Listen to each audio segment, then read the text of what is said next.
Hi, everyone, and welcome back to MJC Inner Voices, a podcast digging into the issues of diversity, equity, and inclusion in the architecture, engineering, construction industry. I want to preface this podcast, as always, by letting everyone know that we're not experts in all things diversity, equity, inclusion. We just want to share our stories, our lived experiences, and how we can create a better outcome for all of us in the AAC industry and beyond. I'm Bryan Gamez, your host. I'm a project manager at MGAC in Los Angeles. Today, I have the privilege of talking with the wonderful Jessie Cortez. She is the talent acquisition coordinator here at MGAC. So I'm very excited to dive into the talent acquisition pool of the industry and how diversity, equity, and inclusion is impacted by talent acquisition and what you see in the market. Jessie, you're also a Latina. You bring such a great perspective. So I feel like I've already done the introduction, but please, thank you for being here. Can you tell me a little bit about yourself and introduce yourself to our guests? Yeah, of course. Thanks for having me. I'm super excited to be here. As you mentioned, I am Jessie Cortez. I am the Talent Acquisition Coordinator with MGAC. I am based out of the LA office. I have been born and raised in LA, which is really awesome for me. I have been in this industry with MGAC going on 5 years at the end of this year. So super exciting for Ooh, that. congrats. Yeah, thank you. I am Latina. My dad is Latino, and I grew up in LA, again, very diverse neighborhoods. I'm super excited to take part in this. I'm Latino as well. So it's just like sharing that experience with everyone else at MGC, it being global DEI co-chair, we also did a roundtable and it was just really nice to hear your story, how you're reconnecting with your Mexican heritage. Specifically, you're from your family's from Mexico. I'm Guatemalan, so still Latinos, but different heritages and different cultures, albeit there's similarities. But I want to just jump in and talk about how you got to MJC because you have a really interesting story, Jessie. This wasn't something that you just jumped into. Let's talk about how you began and how you got to MGAC. And then we'll go dive into just kind of more about equity and inclusion and diversity. But take me back to college, or actually take me back to before college. Yeah, so I actually did not go to college. I did finish high school. I actually went to Venice High School, which is a really popular high school in the LA area. Graduated high school and got right into working right away. I got into the hospitality industry actually and spent a lot of time doing a lot of different hospitality jobs. From there, I did say, like, I did not want to stick with that. I wanted to get a little bit more stability going. Got into a few office jobs. The one prior to this job was really great for me. It got my foot in the door. I office managed for Larry Flint Publications for a couple years. And then I found MGAC and I started off actually with MGAC as an office coordinator slash manager. And then actually voiced my, little opinion like, well, I think I have more to bring to the table. So I transitioned over to the recruiting side of things. And I was lucky enough to get mentored and brought onto this team. And I'm super grateful to be here. By the way, it's not a little opinion, it's Yeah. your opinion. I hear people say that, and I always tell people, like, no, it's not a little opinion. People say it in that manner, but I want you to know that you're valued and you matter. So it's just interesting because you've also told me that you had to overcome a lot to Yeah. get to MGAC, and you've had negative experiences that have almost diminished your capacity or even diminished how you feel about yourself and your self-worth because of a lack of a college degree. Whoever does that to someone needs to be told not to do that. Yeah. I'm sorry you experienced that, but you've obviously overcome it. Do you want to talk about that experiences? Because you do have a lot to offer. I mean, you are a valued member of our team. First glance, people are like, oh, you don't have a college degree. Like that, how are you doing what you're doing? And recruiting specifically is a really big people skill. And that's not something that you can learn Yeah. just in college. That's something that you develop over the years and just, using personal judgment. I think it also speaks a lot to my character. You see me Yep. in the office every day. I'm very like vocal about how I'm feeling. I've learned to advocate for myself in a healthy way. And in this Yes. industry, I think it's really important. And having that to connect with candidates is honestly just something that can't be taught. So there's that. And I'll never forget this. One of the biggest things that impacted me is, I had somebody tell me, oh, well, you're not educated, so you don't qualify to be on my team. And it sat with me. It still sits with me. There's still times I take that in and I'm like, gosh, is this person right? Do I not qualify just because I'm not college educated? And then I think about it and I'm like, I'm doing Mm. pretty, dang good for where I am. And I've made a name for myself, and everything that I've gotten is from working really hard to get here. And I just have to remember that it's really easy to let the outer voices get into yourself and just kind Yeah. of really affect your day to day. So I appreciate your words, and I definitely know that I worked really hard to get here, and I'll continue to do that. I want you to know that I'm proud of you for sticking to your guns and also being your self advocate because I'm going to make an association with a hobby outside of work. I'm a bodybuilder. I have a competition coming up. One of the things about being an athlete is drowning out external voices because there's going to be so many people that want to pull you down, Jesse. A lot of people. And I'm just so proud of you for not taking that in because you are a hard worker. You are a value team member. And there's so many people that have gotten to their positions, high positions, executive positions without a college degree. So that was a very unfair statement for them to make. And I applaud you for how you're handling it and having this outlook. So that's one example of a microaggression that you've had in an office setting. But I also know that you've had bad experiences at other jobs. Do you want to go into how you overcome those experiences and how you process those experiences being a Latina? Yeah. So I actually bartend part-time as well. I do this on the weekends. I call it my little fun job. Keeps me hip and young. Yeah, there are little like microaggression that you definitely see. I'm actually one of the managers on duty there. So with that comes a lot of responsibility of having to deal with customers, and not just customers, your fellow colleagues that don't really want to respect you just because you're younger than them or you're older than them or you're a woman. Like there's so many different situations. One of the biggest ones that I can talk about most recently was I was telling somebody, well, you can't do this during work hours. And his response to me was, well, you're a woman. You can't talk to me like that. And I was completely taken Mm, back because if anyone that knows me, I'm pretty like even killed. I don't really like let things get to me in a sense of like, well, you're a man, so I'm gonna talk to you like this, or you're a woman, so I'll talk to you a different way. I treat right. everyone pretty equally. Yep. So I did share that. That's not an accurate opinion that you are sharing with me. This is just, house rules. This is what we are going to do. If you feel any other different opinions or you want to share with the higher management, feel free to. I did escalate it as well to higher management, just let them know how disrespectful the situation was, how undermining it was, and nothing came from that other than just being told, well, sorry, that's just how this person is, which I feel like often happens. A lot of times these situations get overlooked, especially in the hospitality industry, because, not everyone really thinks the way that we think. Unless you're going through a situation, you don't really know how to handle that. And unfortunately, some people aren't great at de-escalating, and some people aren't great at sympathizing and realizing that there's more to the blind eye than just making money and having a business. It's a toxic workplace environment, is what you're talking about.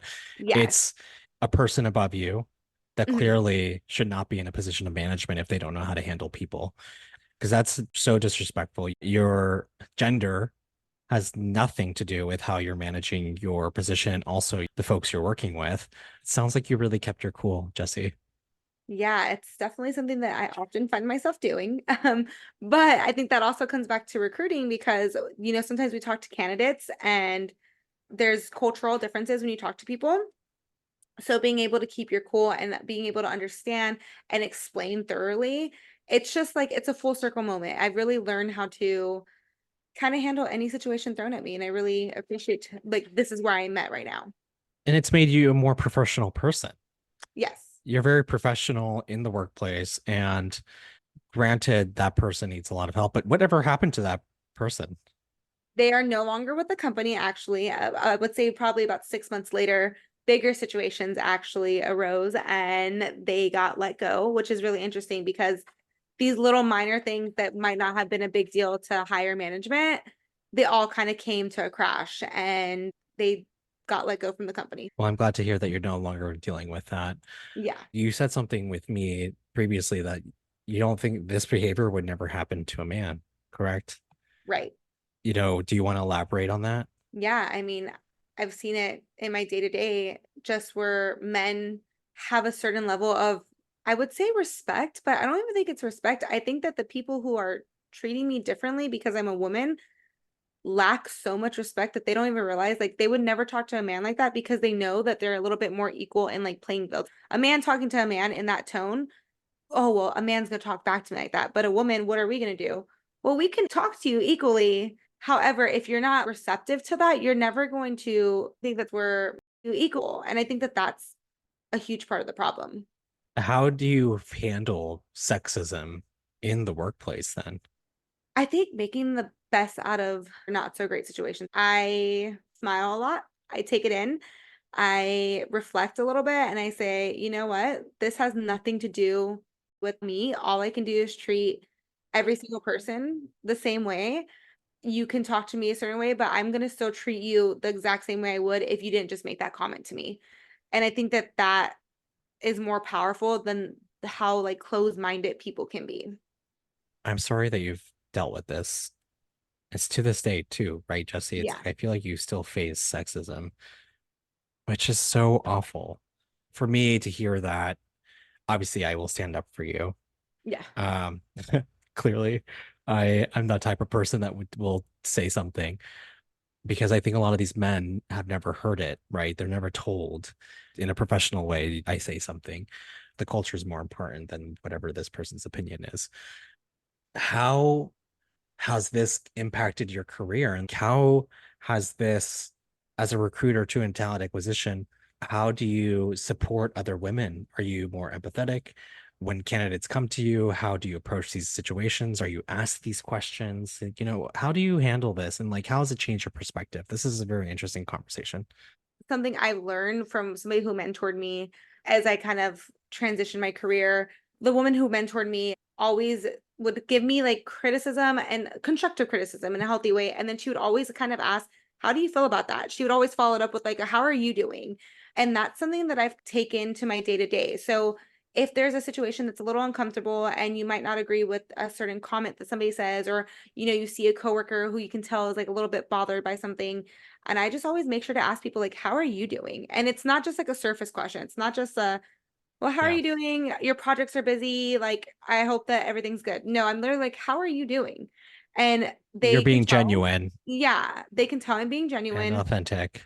Right. And they kind of just feel like it's a safe space. And I'm so happy that I can be that for, certain people and just be that for the LA office. And I often, am the glue that kind of keeps these office events going and whatnot. So I think that just it changed my career in the aspect of I learned to slow down a little bit and really process what's going on around me, being a little bit more aware, being genuine and not just treating everyone like we're coworkers. Like, yeah, we are coworkers, but we are also human beings. Yes. We deserve to be, cared for at a certain capacity. I'm not gonna get into detail and this, Yeah. I'm supporting the bodybuilding. We are supporting that.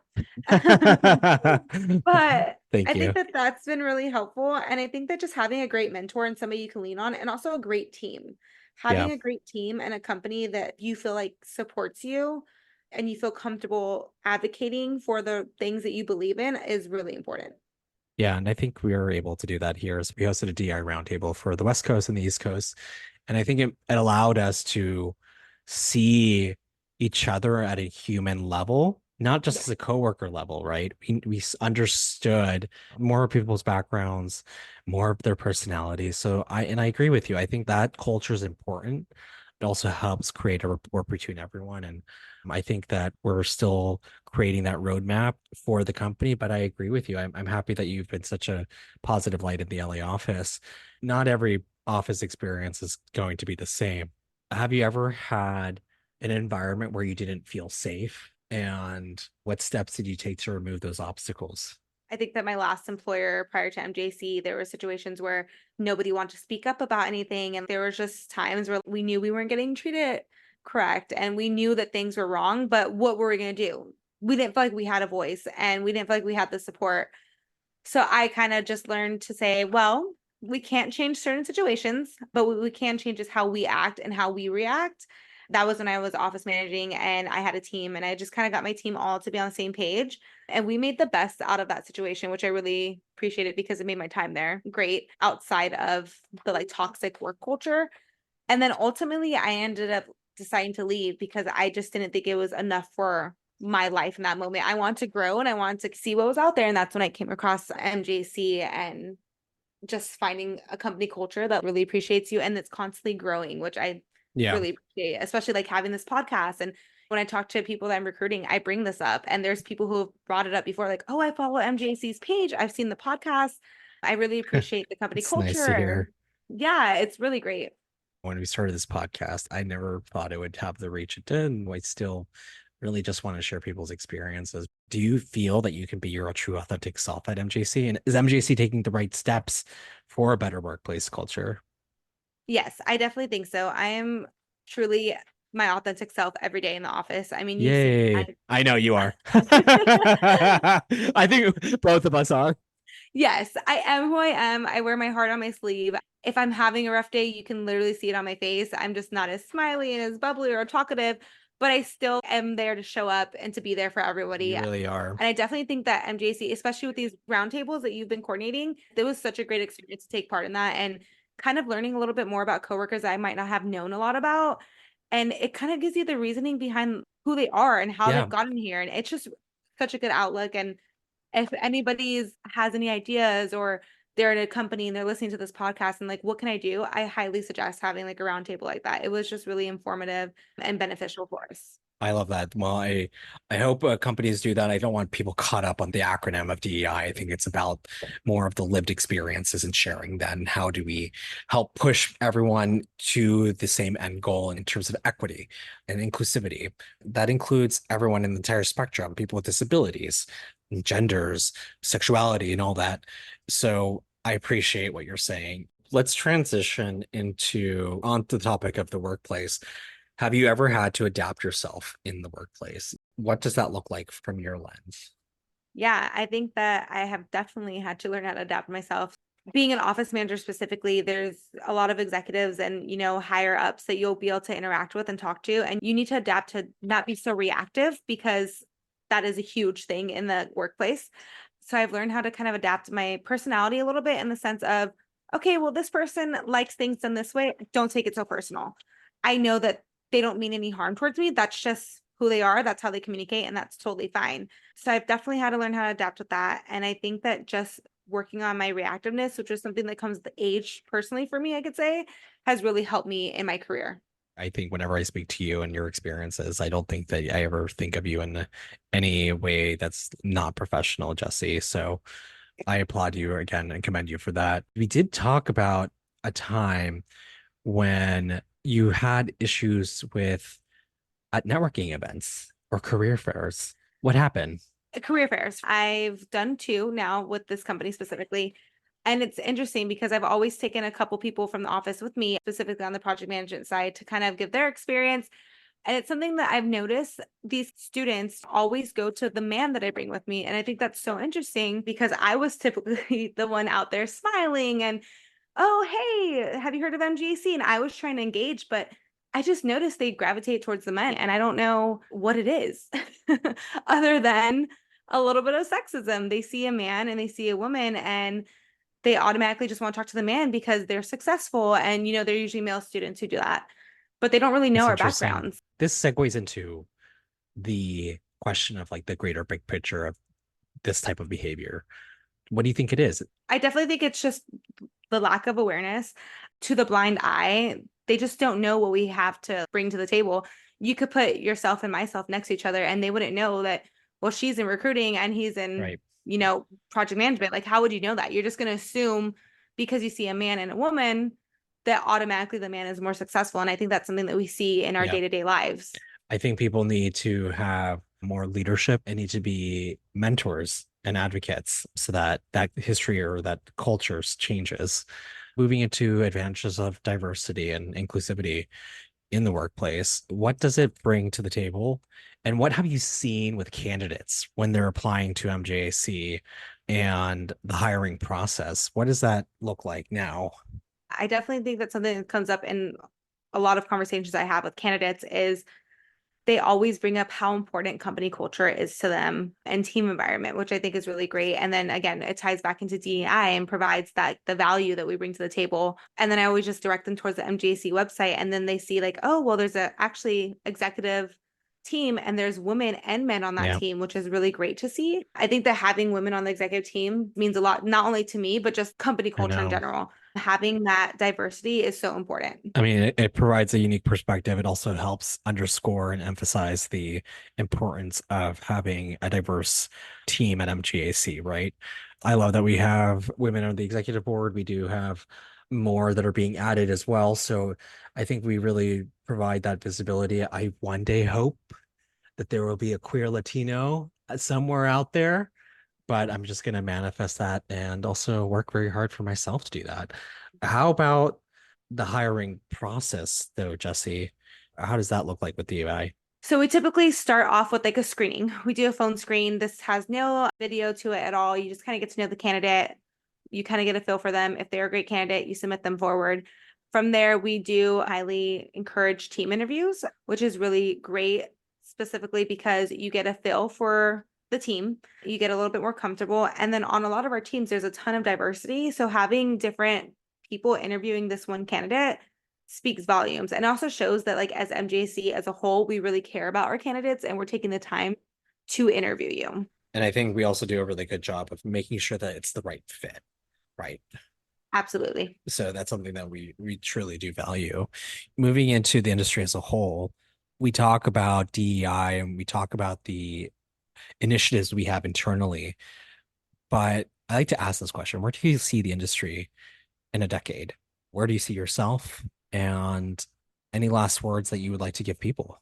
Hopefully in 10 years from now, let's say, I see myself just furthering my career in the recruiting aspect. I really enjoy what I'm doing. I really can bring my own insight when I'm talking to the candidates. I can speak about my personal career growth I've had within MGAC and just my personal career growth in general and how far I've come. So I really would like to see myself to just further my career, hopefully with MJC. And then I think that as far as just an industry as a whole, I really just hope that we keep taking strides forward. I feel like the last couple years specifically, there's been so much more diversity happening and people actually advocating for themselves, saying, well, I'm a woman. I want to be on the executive team. How do I get there? And they get there. And that's huge. So I hope that we can still continue that and just have the support. And I think that we're on the right track. So I hope that it just continues to grow further. Yeah, I think that's really important to state. And being your own advocate, speaking and communicating those thoughts to your superiors and your supervisors, because I've seen this a lot, and we even talked about this in a roundtable. We see that there's sometimes is a communication gap between older and younger generations. And the younger generations always have a drive. You and I have an ambitious drive. And I think that in 10 years' time, I hope that there's just like a seamless integration of values rooted with DEI. But again, that has to start with self-advocating. So I do that, you do that, and you're such a great example, especially with your being on the talent acquisition side, Jessie. Yeah, thank you. My biggest thought and advice I can give anybody is advocate for yourself because nobody can advocate for yourself as Yeah. well as you can. I've personally seen a lot of reward from that, and I've seen a lot of struggle as well. It's not going to be easy, but advocating for myself has gotten me to where I am. And we actually just had our interns finishing up this summer's internship with us, and that was my biggest piece of advice. Advocate for yourself in this industry because that's how you're going to get somewhere. If you Yeah. don't speak up, if you don't share what you're looking for, if you don't share your goals, you'll have a hard time getting there. Yeah, I 100% agree. That's something that I learned years ago, and I'm happy that you're also internalizing that and sharing that with everyone because it's true. I think as minorities, sometimes we feel like we're overlooked. I have so many friends and girlfriends, especially in other industries, where they feel like they're overlooked because there's a man or whatever. And it's awful. And I think at those points, I tell my friends, you have to speak up. But of course, you have to weigh the pros and Yeah. cons. And is it worth fighting the fight? Me, I think it is, especially when it comes to compensation. You are driving a culture of change. You are creating a workplace that is going to be, like I said, rooted in deep values of DEI and hopefully creating a space for everyone to thrive, for everyone to be successful, right? No one's trying to push someone else out of a job, you know? We're just trying to get to that Right. position. Well, Jesse, I'm so happy that I had you on this podcast to talk about talent acquisition, the recruiting process, your path to MGAC, those difficult experiences that you faced, which I'm so sorry. But if you ever that ever happens, you let me know. Definitely know I have an advocate in the office. Thank you, Jessie. Yeah, thanks, Bryan. Thank you for listening to this episode of MGAC Inner Voices. Check back in a few weeks for our next one. Thanks, everyone.